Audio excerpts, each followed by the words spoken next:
Hi friends, and welcome back. So a little over a year ago, I was out thrifting and I picked up this celestial mirror, which is one of my most prized thrift finds. I absolutely love this mirror. I think that it is gorgeous. But the color scheme is not my favorite. So my idea for this mirror is to basically transform it and give it sort of my own personal style. So what we're going to be doing today is sculpting a new face for the moon, and then I'm going to give the whole thing a new paint job. I'm glad to finally be getting this out of the way. I mean, like I said, I've been putting this off for over a year now, and I sort of forgot that it was something that I wanted to do. With that being said, I guess let's go ahead and get started. Okay, so I am going to start by trying to remove the mirror from the frame itself, which I think I can do just by loosening up some of these nails on the back. So I'm gonna go ahead and try and take that out, so that way I don't mess up any of the glass or anything.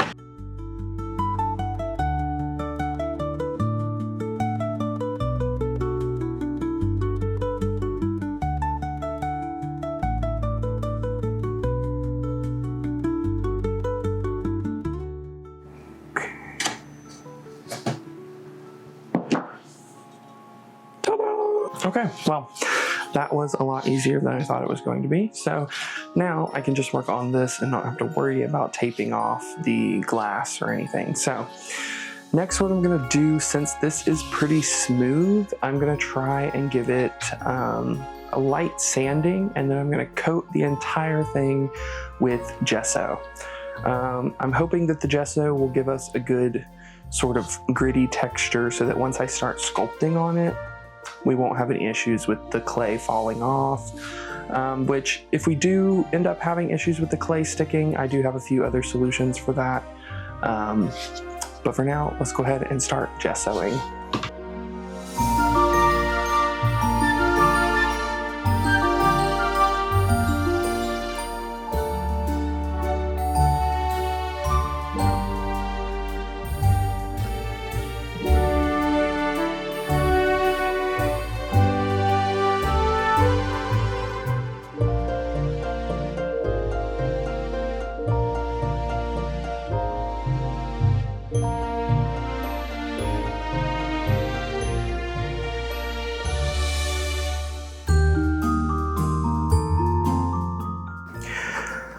So I have got about 2 coats of gesso on it so far, and I think that should be enough. It's got quite a bit of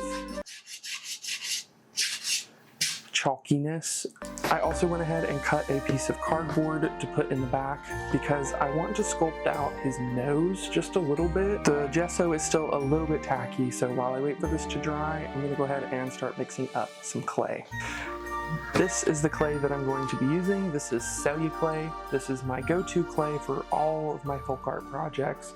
I talk about it in nearly every video that I make. So you can find this stuff at Michael's, Amazon, and a few other online retailers. It's really great stuff, and all you need is Celluclay and water.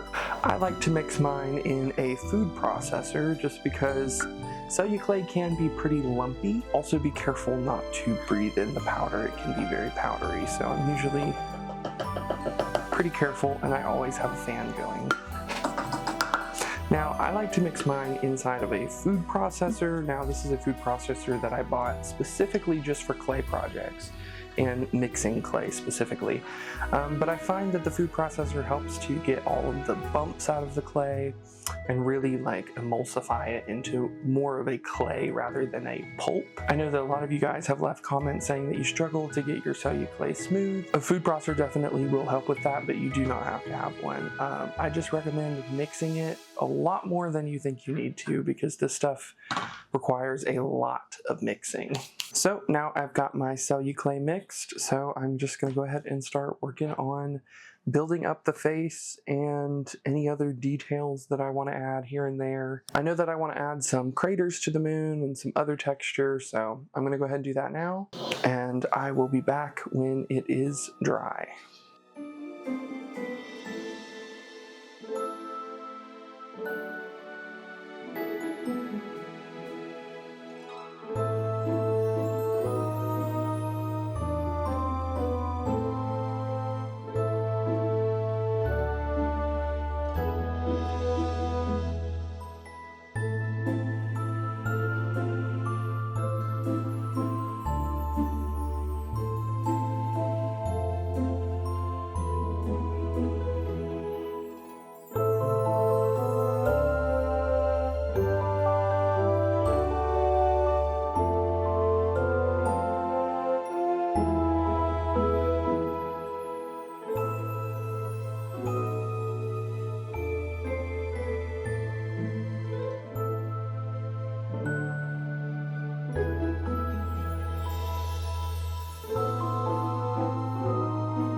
So now I have the sculpt completely finished, so it's time to start painting.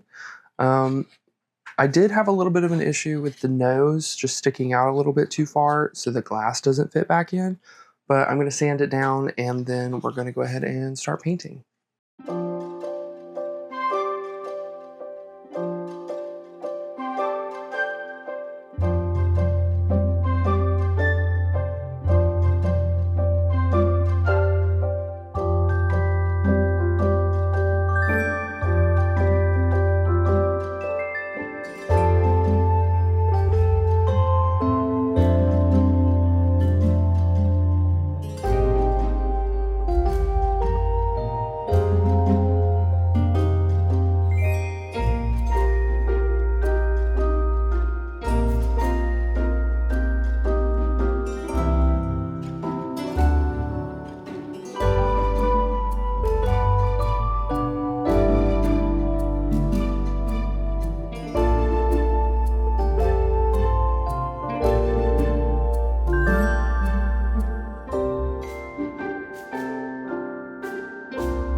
Well, this project has definitely been a breath of fresh air.